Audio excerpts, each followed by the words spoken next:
Each week at this time we have what we call a community moment, where someone from the Oasis community gets up and shares a thought for the day, 10 minutes or less, and it can be, he's volunteering, yeah.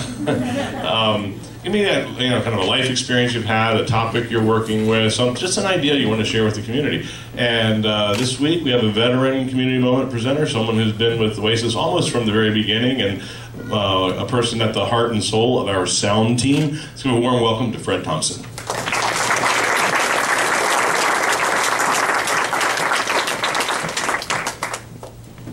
This 9-minute and 45-second community moment was inspired by a blog entry entitled "Why We're All Ethically Incomprehensible to Each Other" by Morton Guyton.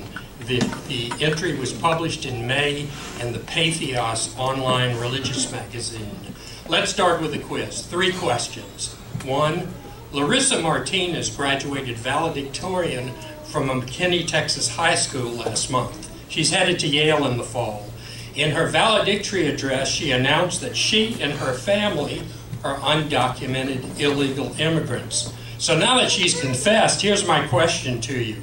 A, should we deport Larissa along with her family? Or B, should we create a pathway to citizenship for Larissa, her family, and people like them? Who votes for A, deportation on the bus with bars?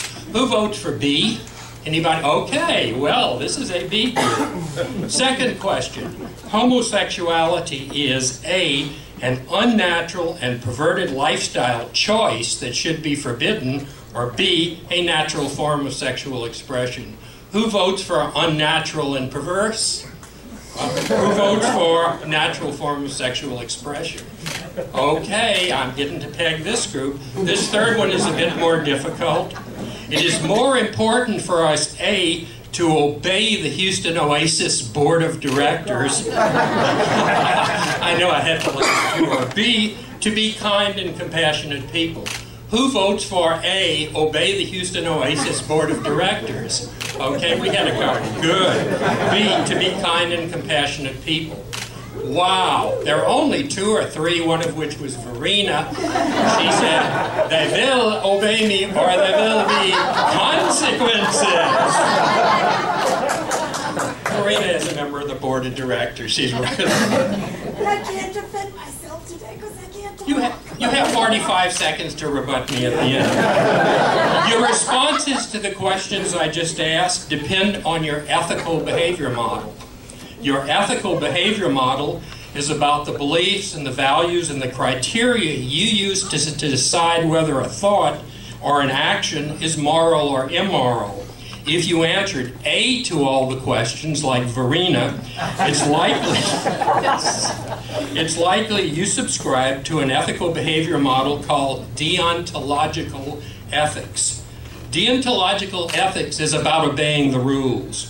If you answered B, it's likely you subscribe to an ethical behavior model called consequentialist ethics, which focuses on consequences rather than rules.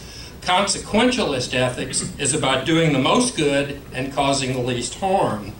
Understanding the differences between these ethical behavior models may help you to understand why conservatives and liberals, evangelical Christians and freethinkers so often disagree, and not only do we disagree, we're unable to comprehend each other. It's like, how in the world can they believe what they believe and say the mean-spirited things they say?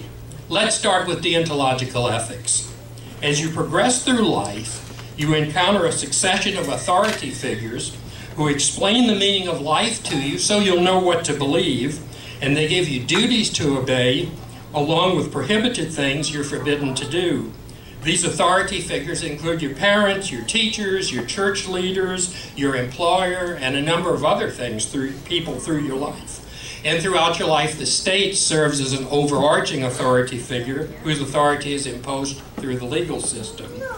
Under a strict deontological model, your morality is judged by your respect and obedience for authority, like Verena, that's imposed on you, how well you do the things you're expected to do how faithfully you believe and refrain from questioning those things you've been taught to believe, and the extent to which you avoid the things you're told are wrong or sinful. People who subscribe to the deontological model may and often do demonstrate great compassion, but what's more important, even more than compassion, is obedience. The deontological model relies on social control, so if you question the beliefs or you don't obey the rules, you may be punished with guilt, shame, and ostracism in this life and eternal damnation in the next.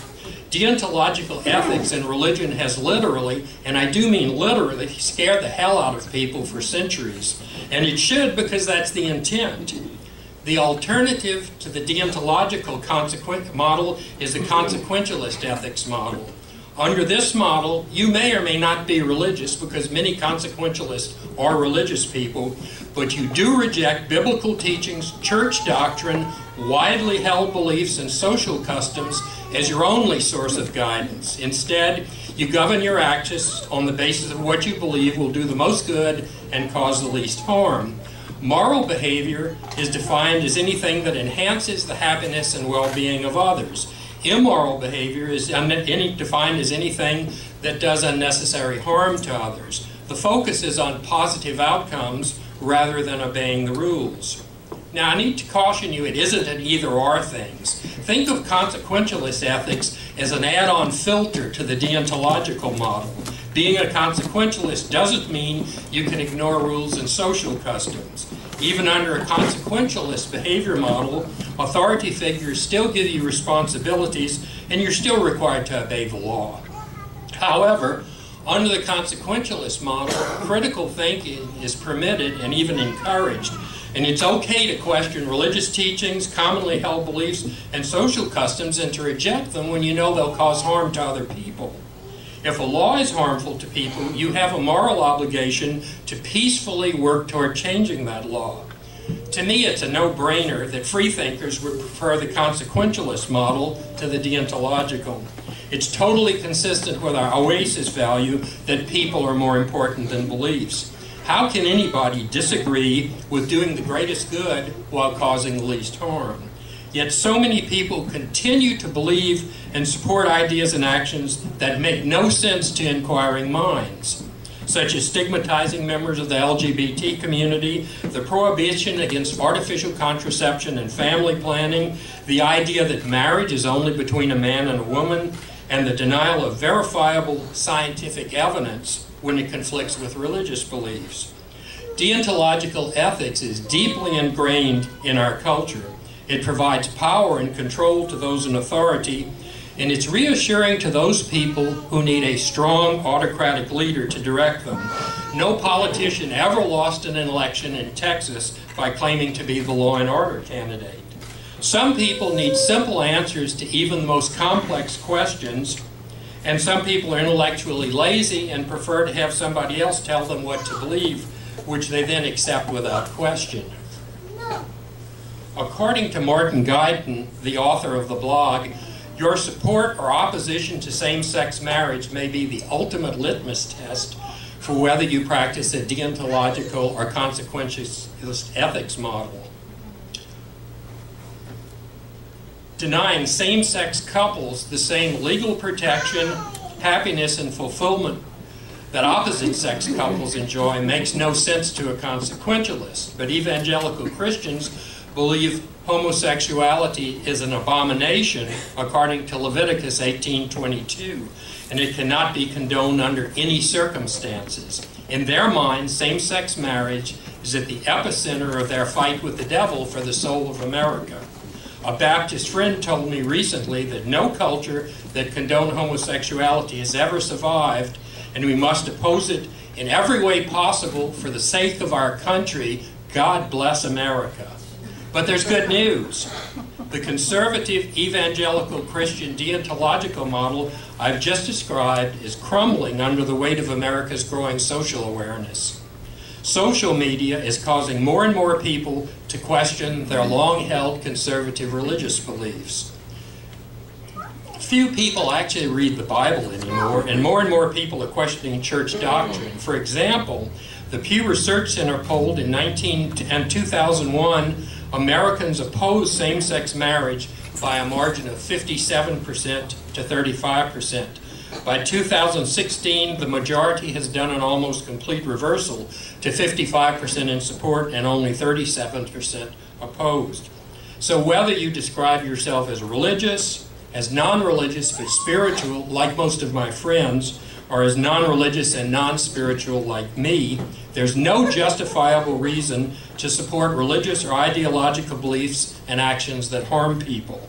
And there's every reason to demonstrate our support for the victims of the narrowest forms of deontological religious thinking. We can do this in many ways, but I believe one of the most effective ways is just what we're doing here at Houston Oasis and all the other oases that are springing up around the country. Our being here and being visible and broadcasting our message that people are more important than beliefs lets everybody know there's a secular, consequentialist, Sunday morning alternative to religion. There's strength in numbers, and our numbers are growing.